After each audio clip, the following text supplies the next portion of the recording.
గంగుల నరసింహారెడ్డి గారు రచించిన ఒక చక్కటి కథ విందామండి. ఆ రోజు ఉదయం 9 గంటల సమయం అవుతుండగా, ఉదయపు నడక కార్యక్రమాన్ని ముగించుకొని, నేను ఇంటికొచ్చేసరికి మా పెద్దబ్బాయి కుటుంబం ఎక్కడికో బయటకు వెళ్ళడానికి తయారై ఉంది. తాతయ్య, మేం అనంతగిరి హిల్స్‌కి వెళ్తున్నాం సంబరంగా చెప్పింది నా మనవరాలు. నిరాసక్తంగా అలాగా అని సోఫాలో కూర్చొని దినపత్రికను చేతిలోకి తీసుకున్నాను. అమ్మా, బయటకు వెళ్తున్నాం. సాయంత్రం వరకల్లా వచ్చేస్తాం అన్నాడు మా పెద్దబ్బాయి వంటింట్లో ఉన్న తల్లినుద్దేశించి. 10 నిమిషాలాగితే టిఫిన్ తయారైపోతుంది. తినేసి వెళ్ళండి. తల్లి ప్రేమ వంటింట్లోంచే అభ్యర్థించింది. నాయనమ్మ పిచ్చి ఉప్మా చేస్తోంది నాన్నా. నేను తినను. బయట హోటల్లో తిందాం అన్నాడు నా మనవడు తండ్రితో. వీడు వద్దంటున్నాడమ్మా, బయట తింటాంలే అని భార్యా పిల్లలతో బయలుదేరాడు. ఇక్కడి దగ్గర షాపుల్లో దొరకట్లేదని ఒక టాబ్లెట్ తెమ్మని మొన్న చెప్పాను. ఈరోజు దారిలో ఆగి తీసుకురారా అన్నాను నేను మా వాడినుద్దేశించి. నాకు వీలవుతుందో లేదో నాన్నా, తమ్ముడితో చెప్పి తెప్పించుకో అనేసి వెళ్ళిపోయాడు వాడు. ఆ రోజు ఆదివారం. సెలవు కాబట్టి మా చిన్నబ్బాయి కుటుంబం ఇంకా నిద్రలేవలేదు. మా చిన్న కోడలు నిద్రలేచినా బయటకు వస్తే వంట చేయాల్సి వస్తుందని అప్పుడే బయటకు రాదు.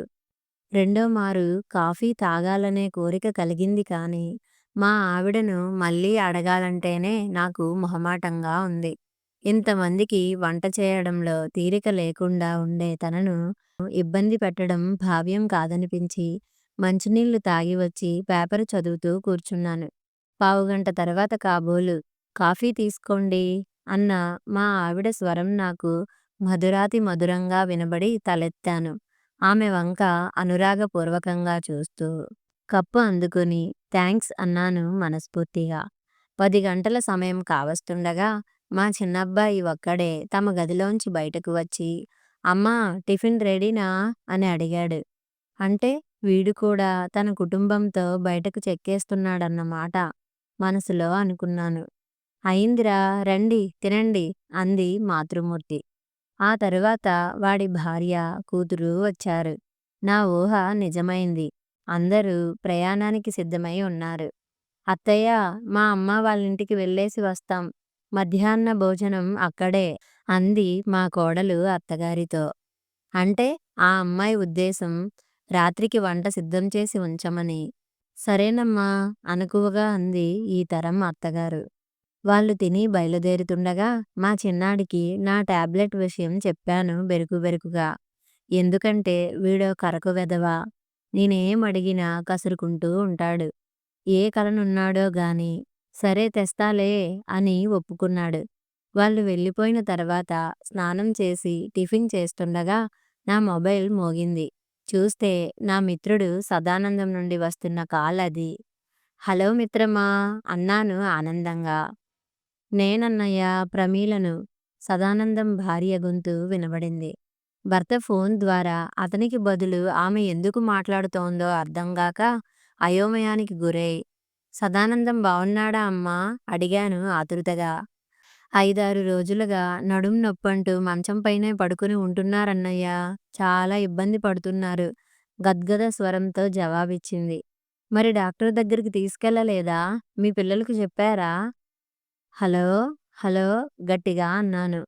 బదులుగా అవతలి వైపు నుండి ప్రమీల సన్నగా రోదిస్తున్నట్లుగా వినబడింది. అయ్యో, ఏడవకండమ్మా, నడుం నొప్పే కదా, తగ్గిపోతుందిలే అన్నాను ఊరడిస్తూ. నా దుఃఖమంతా మా పిల్లల నిర్లక్ష్యం గురించే అన్నయ్య. నొప్పి మొదలైన రోజు నుండి మా అబ్బాయికి, అమ్మాయికి ఫోన్ చేసి చెబుతూనే ఉన్నాను. అయినా వాళ్ళు పట్టించుకోవడమే లేదు. ఎటూ తోచక మీకు ఫోన్ చేశాను. ఎంతో ప్రేమగా పెంచిన తన పిల్లల వైఖరి గురించే ఆయన ఎక్కువ దిగులు పడుతున్నట్లున్నారు. ఓ మారు మీరు వచ్చి మాట్లాడితే ఆయన తేరుకుంటారని నా ఆశ. బలవంతంగా దుఃఖాన్ని ఆపుకుంటున్నట్లుగా తెలుస్తూనే ఉంది. తప్పక వస్తాను. ధైర్యంగా ఉండమ్మా. శేషగిరి అన్నయ్యకు కూడా ఫోన్ చేశాను. కానీ లైను కలవడం లేదు. శేషగిరితో నేను మాట్లాడతాను. కంగారు పడకమ్మా అని ఆమెకు ధైర్యం చెప్పి శేషగిరికి ఫోన్ చేశాను. అదృష్టవశాత్తు వెంటనే బదులు పలికాడు. సదానందం ఆరోగ్య పరిస్థితి చెప్పాను. "అయ్యో! అలాగా" అని సదానందాన్ని సికింద్రాబాద్ యశోద హాస్పిటల్‌కి తీసుకురా. అందులో నాకు తెలిసిన ఒక డాక్టరున్నాడు. సదానందం ఇంటి నుండి బయలుదేరే ముందు నాకు ఫోన్ చేసి చెప్పు. అప్పుడే నేను మా ఇంటి నుండి బయలుదేరుతాను అన్నాడు శేషగిరి. అతనుండేది సనత్ నగర్‌లో. సదానందం ఇల్లు రాంనగర్‌లో ఉంది. నేనేమో కొత్తపేటలో ఉంటున్నాను. కాబట్టి శేషగిరి చెప్పిన సలహా బాగానే ఉందనిపించింది. ఫోన్‌లో నా సంభాషణల ద్వారా విషయం అర్థమైనట్లుంది కాబోలు. తొందరగా బయలుదేరండి. పైగా రేపు జనతా కర్ఫ్యూ అట. సాయంత్రం వరకల్లా తిరిగి వచ్చేయండి అంది మా ఆవిడ. రేపు జనతా కర్ఫ్యూ కదా! నిజమే సుమా! నేను మర్చిపోయాను. తొందరగానే వచ్చేస్తాలే అని చెప్పి క్యాబ్ బుక్ చేసుకున్నాను. క్యాబ్‌లో రాంనగర్ వెళ్తుండగా ఏవేవో ఆలోచనలు. మనసు గతంలోకి పరుగు తీసింది. హైదరాబాద్‌లో ఉన్న ఒక కేంద్ర ప్రభుత్వ కార్యాలయంలో మేం ముగ్గురం ఒకే రోజున జాయిన్ అయ్యాం. ఆనాడే మా ముగ్గురికీ తొలిసారిగా పరిచయం ఏర్పడింది. ముగ్గురికి వేర్వేరు డిపార్ట్‌మెంట్‌లలో పోస్టింగ్స్ ఇచ్చినా, మధ్యాహ్న సమయంలో క్యాంటీన్‌లో కలుసుకొని, ఒకే చోట కూర్చొని భోంచేసేవాళ్ళం. అలా మా పరిచయం కాస్త స్నేహంగా మారి క్రమక్రమంగా బలపడింది. పైగా ముగ్గురము సమాన వయస్కులమే. 2, 3 సంవత్సరాల వ్యవధిలో మా వివాహాలు జరిగాయి. సదానందానికి ఒక అమ్మాయి, ఒక అబ్బాయి సంతానమైతే, శేషగిరికి 2 అబ్బాయిలు, ఒక అమ్మాయి కలిగారు. నాకేమో 2 అబ్బాయిలే. రోజులు గడుస్తున్నాయి. ఉద్యోగంలో సదానందానికి 2 సార్లు ప్రమోషన్ వస్తే, నాకు శేషగిరికి మాత్రం ఒక ప్రమోషనే దక్కింది. అందుకే టెర్మినల్ బెనిఫిట్స్ కానీ, పెన్షన్ కానీ మా ఇద్దరికన్నా సదానందానికే ఎక్కువ. ఎవరికి వీలైన ఏరియాలో వాళ్ళం ఇల్లు కట్టుకున్నాం. పెళ్ళైపోతే మా అమ్మాయి ఎలాగూ అత్తారింటికి వెళ్ళిపోతుంది. మా అబ్బాయిని కూడా వాడి పెళ్ళయ్యాక సెపరేట్‌గా ఉండమని చెబుతా. నా టెర్మినల్ బెనిఫిట్స్‌తో వాడికో అపార్ట్‌మెంట్ కొనిస్తా అనేవాడు సదానందం. అలాగే చేశాడు కూడా. వాళ్ళబ్బాయి ఆఫీస్‌కు దగ్గరలో అపార్ట్‌మెంట్ కొనడానికి ధన సహాయం చేశాడు. నేను, మా ఆవిడ మాత్రం పిల్లలు లేకుండా ఇద్దరమే ఉండలేమురా! వయసు పైబడ్డాక తోడుగా పిల్లలుంటే సౌకర్యంగా ఉంటుంది. అదీగాక నాకు నా మనవరాళ్ళతో, మనవళ్ళతో సరదాగా, సంతోషంగా గడపాలనే బలీయమైన కోరిక ఉంది. కానీ మా అబ్బాయిలు వేరేగా ఉంటామని చెబితే మాత్రం నా కోరిక తీరదు. రిటైర్మెంట్ డబ్బులతో 2 ఓపెన్ ఫ్లాట్స్ కొని పిల్లలకిద్దామనుకుంటున్నాను. మాకు నా పెన్షన్ డబ్బు సరిపోతుందనుకుంటున్నాను. ఇది నా ప్లానింగ్. ఇక శేషగిరి విషయానికొస్తే, ఈ విషయం గురించి మేమిద్దరం మాట్లాడుతున్నా, తను మాత్రం పట్టనట్లు, ఇష్టం లేనట్లుగా మొహం పెట్టేవాడు. మరీ బలవంతం చేస్తే, ఖచ్చితంగా ఇలా చేయాలని, పిల్లలతో ఇలా ఉండాలని నేనింతవరకు ఆలోచించలేదురా! మన డబ్బులు మనం ఎలాగూ మన పిల్లలకే ఇస్తాము. కానీ ఎవరెవరికి ఎంతెంత ఇవ్వాలనేది, ఎప్పుడు, ఎలా ఇవ్వాలనేది మాత్రం రిటైర్మెంట్ తర్వాత ఉండే పరిస్థితులను బట్టి ఆలోచిస్తాను అనేవాడు.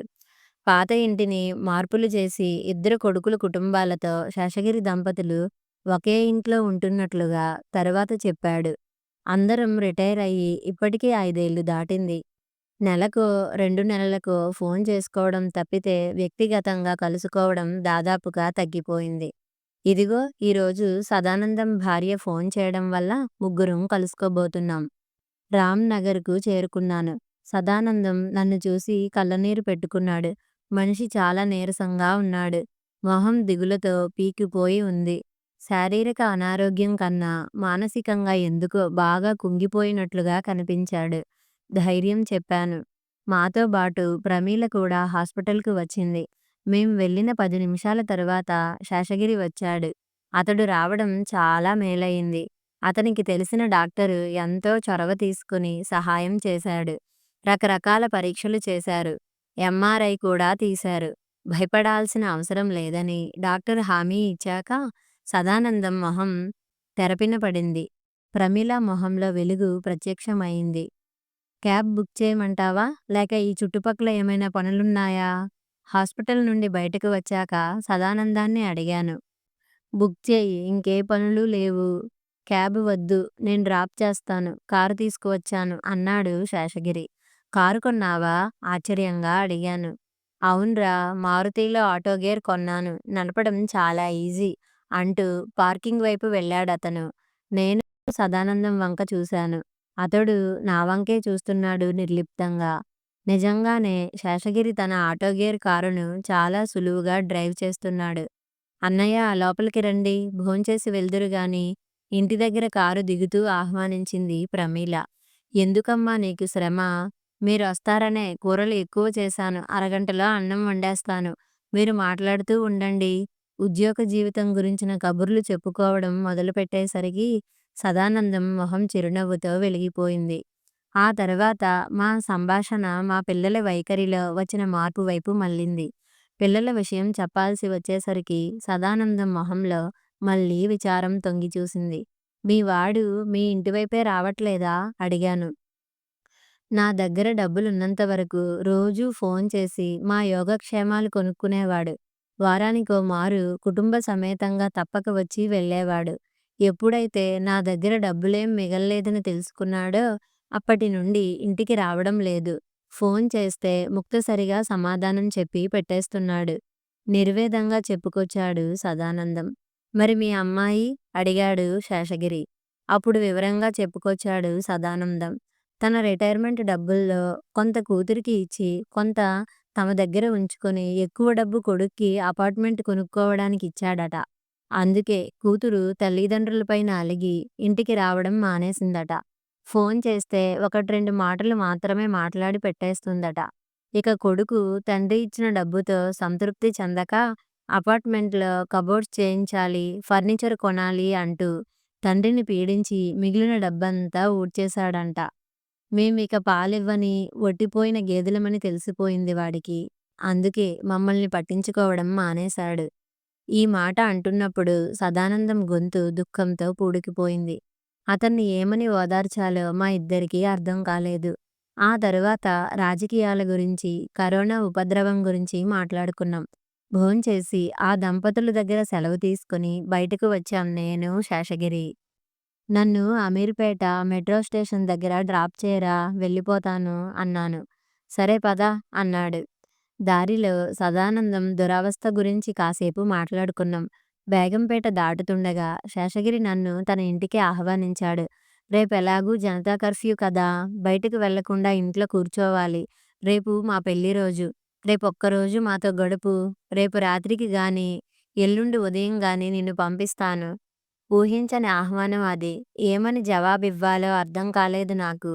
అతడన్నట్లుగా మరునాడు జనతా కర్ఫ్యూ కాబట్టి ఎక్కడున్నా ఇంట్లో కూర్చొని ఉండాల్సిందే. అతనింట్లో ఉంటే అతడి కుటుంబ పరిస్థితి కూడా చూడవచ్చనే ఉత్సుకత కలిగింది. సరే అన్నాను. అమీర్‌పేటలో ఒక చోట కారాపి, చిన్న పనుంది 10 నిమిషాల్లో వస్తాను. అవును. నీ అండర్ గార్మెంట్స్ సైజు చెప్పు. రేపటికి నీకు కావాలిగా అన్నాడు. అతని దూరాలోచనకి అబ్బురపడుతూ నా సైజు చెప్పాను. కాసేపటికి పెద్ద కవరు తీసుకుని వచ్చాడు. అదే విషయం అడిగాను. నీకు ఇబ్బంది గాకుండా అండర్ గార్మెంట్స్‌తో బాటు ఓ లుంగీ, టవలు, టూత్ బ్రషు తెచ్చాను. ఓకేనా? ఎంత సూక్ష్మంగా ఆలోచిస్తావురా బాబూ! పగడ్బందీగా ఉంటుంది నీ ప్లానింగు అంటూ నవ్వాను. మరో 15 నిమిషాల తరువాత సనత్ నగర్‌లోని వాళ్ళింటికి చేరుకున్నాము. ఇల్లు చాలా మారిపోయి ఉంది. పాత ఇంటి పైన 2 అంతస్తులు కొత్తగా కట్టారు. పైన 2 ఫ్లోర్‌లు మా అబ్బాయిలు కట్టుకొని అందులో ఉంటున్నారు. అంటూ నన్ను తీసుకొని వెళ్ళాడు కింద ఉన్న తన పాత ఇంటిలోకి. లోపల మాత్రం చాలా నీటుగా ఉంది. అతని భార్య ప్రేమలత నన్ను ఆప్యాయంగా పలకరించింది. రేపు కూడా మనతో ఉండేలా ఒప్పించి తీసుకొచ్చాను అన్నాడు శేషగిరి భార్యతో. చాలా మంచి పని చేశారు. వదిన కూడా వచ్చి ఉంటే ఇంకా బాగుండేది. అవును సుమా! నీవు చెప్పేంత వరకు నాకు ఐడియానే రాలేదు అని నా వైపుకు తిరిగి, స్నానం చేసి రారా కాఫీ తాగుదాం అన్నాడు శేషగిరి నాకో గదిని చూపిస్తూ.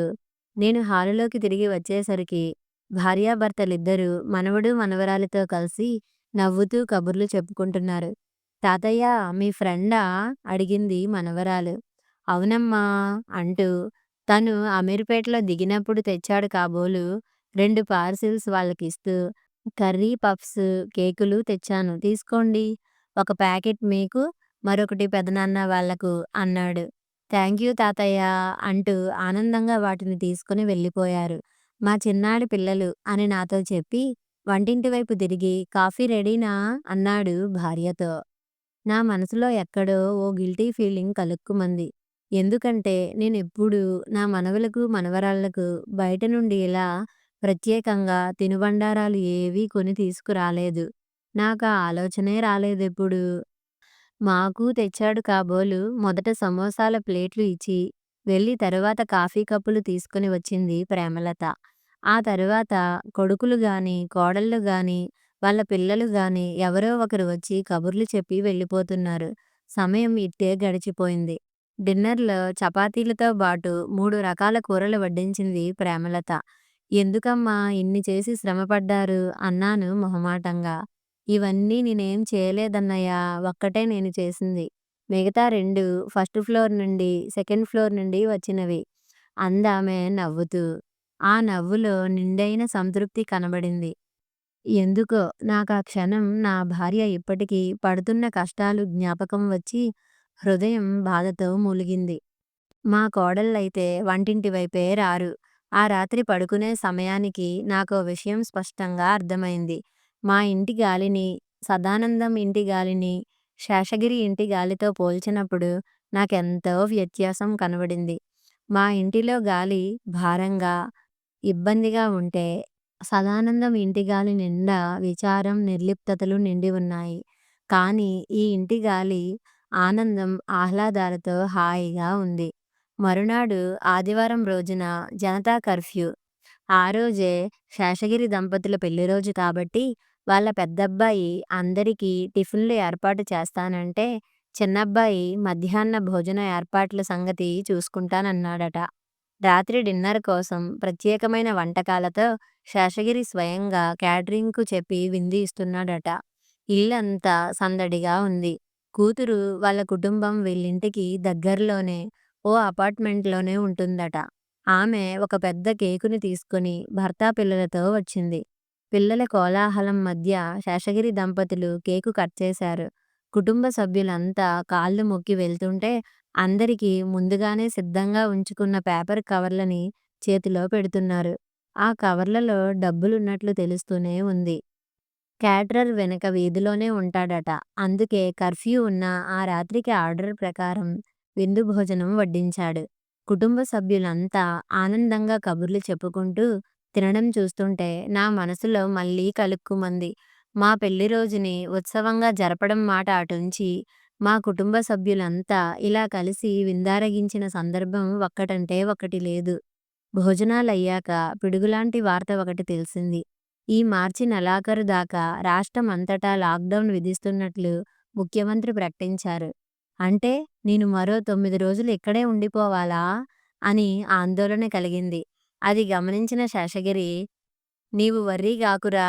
ఎలాగోలా పాస్ సంపాదించి నిన్ను ఇంటికి పంపిస్తాలే" అన్నాడు. కానీ ఆ పాస్ దొరకడానికి మరో 4 రోజులు పట్టింది. ఈ 4 రోజుల్లో మరో చిన్న ఫంక్షన్ కూడా జరిగింది.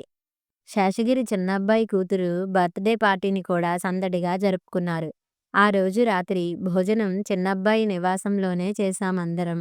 శేషగిరి దంపతులు మనవరాలి చేతిలో కానుకగా ఓ బరువైన కవరునే పెట్టి ఆశీర్వదించారు. ఈ 4, 5 రోజుల్లో నేను గమనించిన విషయమేంటంటే, శేషగిరి తన కుటుంబ సభ్యులకు ఉదారంగా డబ్బులిస్తున్నాడు. తినుబండారాలు కొనివ్వడానికి ధారాళంగా ఖర్చు పెడుతున్నాడు. ఆ దంపతులపై కోడళ్లకు గౌరవము, కొడుకులకు అభిమానము, చిన్నపిల్లలకు ప్రేమ, ఇష్టము ఉన్నాయి. శేషగిరి ఉద్యోగంలో ఉండగా చాలా పిసినారిగా ఉన్నాడు. ఇప్పుడేమో చేతికి ఎముక లేనట్లుగా ప్రవర్తిస్తున్నాడు. ఇలా ఖర్చు పెట్టడానికి అతనికి ఈ వయసులో ఎక్కడి నుండి వస్తుందోననే సంశయం నన్ను తొలిచేస్తోంది. మా ఇంటికి నన్ను తీసుకెళ్తున్నప్పుడు కారులో నా అనుమానాల్ని నివృత్తి చేశాడతను.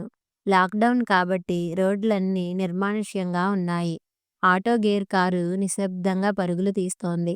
ఆనందంగా సాగిపోతున్న నీ జీవితాన్ని చూస్తుంటే నీ అదృష్టానికి ఆశ్చర్యంతో బాటు కించిత్ అసూయ కూడా కలుగుతోందిరా!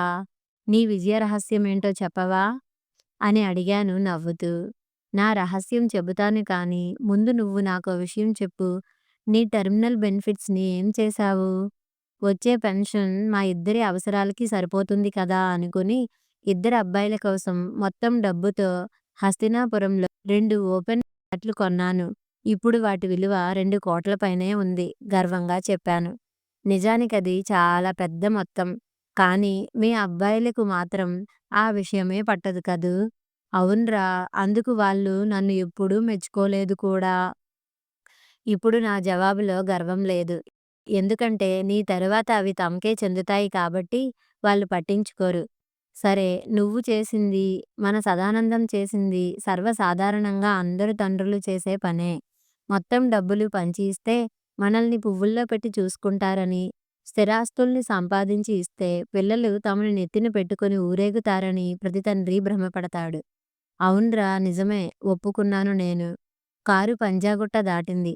నా ఇంటిపైన అబ్బాయిలిద్దరికీ టెర్రస్ రైట్స్ ఇచ్చి లోన్ తీసుకొని ఇల్లు కట్టుకునేలా చేశాను. మార్జిన్ మనీ తక్కువైతే చెరో 5,00,000 మాత్రమే ఇచ్చాను. అబ్బాయిలకిచ్చాను కాబట్టి మా అమ్మాయికి కూడా 5,00,000 ఇచ్చాను. ఎంతో సంతోషపడింది. మిగిలిన డబ్బును రకరకాలుగా ఇన్వెస్ట్ చేసి పెన్షన్ కాక నెలకు 15,000 అదనపు ఇన్‌కమ్ వచ్చేట్లుగా చూసుకున్నాను. నా అదృష్టానికి నేనెప్పుడో కొన్న కొన్ని షేర్లు, బోనస్ షేర్లు కలుపుకొని ఎన్నో రెట్లు పెరిగి సంవత్సరానికి డివిడెండ్ కూడా చాలా ఎక్కువే వస్తుంది. ఆసక్తిగా వింటున్నాను. కారు ఎర్రమంజిల్ దాటుతోంది. ఇక అసలు విషయానికొస్తే ఈ వయసులో మనల్ని మన పిల్లలు ప్రేమగా చూసుకోవాలని, మనతో కలిసి ఉండాలని మనం కోరుకుంటాం కానీ, వాళ్ళు అందుకు ఇష్టపడరు. వాళ్ళ ప్రేమ అంతా వాళ్ళ సంతానం పైనే ఉంటుంది. మరి మనమేం చేయాలంటే, వాళ్ళ ప్రేమని కొనుక్కోవాలి. కొనుక్కోవాలా? ప్రేమను కొనుక్కోవాలా? ఆశ్చర్యంగా అడిగాను. అవును. ముఖ్యంగా వాళ్ళ భార్యల దగ్గర్నుంచి, వాళ్ళ పిల్లల దగ్గర్నుంచి మనం ప్రేమని కొనుక్కోవాలి. అందుకు మనకు ఆ కొనుగోలు శక్తి ఉండాలి. అంటే మన చేతిలో సరిపడా లిక్విడ్ క్యాష్ ఉండాలి. 2 నిమిషాల పాటు దిగ్భ్రమతో ఏమీ మాట్లాడలేకపోయాను. తిరిగి తనే అన్నాడు. చెప్పుకుంటే కఠోరంగా ఉంటుంది కానీ, నేను చేస్తున్న పని అదే. వాళ్ళ మ్యారేజ్ డేల రోజున ప్రతి జంటకు 10,000, బర్త్‌డేల రోజున 5,000 ఇచ్చి బట్టలు కొనుక్కోమంటాను. పిల్లల బర్త్‌డేలకి సరే రకరకాల కానుకలిస్తుంటాను. ప్రతి పండగకి 3 కుటుంబాల పిల్లలందరికీ తలా 3,000 చొప్పున ఇచ్చి కొత్త బట్టలు కొనుక్కోమంటాను. ఎప్పుడు బయటకు వెళ్ళినా ఒట్టి చేతులతో ఇంటికి రాను. స్వీట్లో, పండ్లో, ఇంకేమైనా తినుబండారాలో పట్టుకొచ్చి ఇస్తుంటాను. నిజంగా నీది చాలా మంచి ఐడియారా! దాన్ని ఆచరణలో పెట్టి ఆనందంగా ఉన్నావ్. శేషగిరిని మనస్ఫూర్తిగా మెచ్చుకున్నాను. తిరిగి నేనే అన్నాను. పిల్లలు పెద్దవాళ్ళయ్యేంత వరకు మన ప్రేమను వారికి ఉచితంగా, ఉదారంగా అందించి, మనం వృద్ధులమై ఉన్నప్పుడు వారి ప్రేమ కావాలంటే మాత్రం డబ్బులిచ్చి కొనుక్కోవాలి అని. అంతేగా మరి! అన్నాడు శేషగిరి నవ్వుతూ. ఆ నవ్వులో జీవం లేదు. పండిన అనుభవం ఉంది. కొత్తపేట సమీపించింది కారు. నన్ను మా ఇంటి ముందు దింపేసి వెళ్ళిపోయాడతను. ఆ రోజు రాత్రి బాగా ఆలోచించి ఒక నిర్ణయానికి వచ్చాను. దానిని మా ఆవిడకి కూడా చెప్పాను. సంతోషంగా ఒప్పుకుంది. మరునాడు ఉదయం 10 గంటల సమయంలో మా పక్కింటి అతనికి ఫోన్ చేశాను. అతను చాలా రోజులుగా మనిద్దరి ఇళ్ల జాగా డెవలప్‌మెంట్‌కిద్దామండీ. మీకు కనీసం 3, నాకు 2 అపార్ట్‌మెంట్లు వస్తాయి అని అడుగుతున్నాడు. అతనితో మనిద్దరి ఇళ్లను డెవలప్‌మెంట్‌కి అడుగుతున్నారుగా, అలాగే ఇద్దాం. ఆ బిల్డర్‌ను రమ్మనండి మాట్లాడుకుందాం అని చెప్పాను. డైనింగ్ టేబుల్ దగ్గర టిఫిన్ చేస్తున్న మా అబ్బాయిలు, కోడళ్ళు నా వంక తల తిప్పి ఆశ్చర్యంగా చూడడం గమనించాను. ఆ తరువాత నాకు తెలిసిన ఒక రియల్ ఎస్టేట్ బ్రోకర్‌కి ఫోన్ చేశాను. హస్తినాపురంలోని ఒక ప్లాట్‌ను అమ్మాలనుకుంటున్నాను. మంచి రేటు వచ్చేట్టు చూడండి అని చెప్పాను. మా పెద్దబ్బాయి ఆత్రం పట్టలేక కాబోలు టిఫిన్ మధ్యలోనే లేచి నా దగ్గరికి వచ్చి, "ఈ ఇంటిని డెవలప్‌మెంట్‌కి ఇవ్వడం వరకు ఓకే గానీ, ఆ ఫ్లాట్‌ని ఇప్పుడు అమ్మడం దేనికి నాన్నా? ఏం చేస్తారు ఆ డబ్బుతో?" ఆశ్చర్యం ప్రకటిస్తూ అడిగాడు. "కొనుక్కోవాలిరా" అన్నాను తాపీగా. "ఏం కొనుక్కోవాలి?" అందరూ వింతగా చూస్తున్నారు నా వంక. పెద్దవాడితో సహా అందరిలోనూ ఉద్వేగం నాకు స్పష్టంగా కనబడుతోంది. "మా ఇద్దరికీ ఈ వయసులో కావాల్సింది కొనుక్కోవాలి" అన్నాను దృఢంగా, నా నిర్ణయానికి తిరుగులేదన్నట్లుగా. కథ సమాప్తం.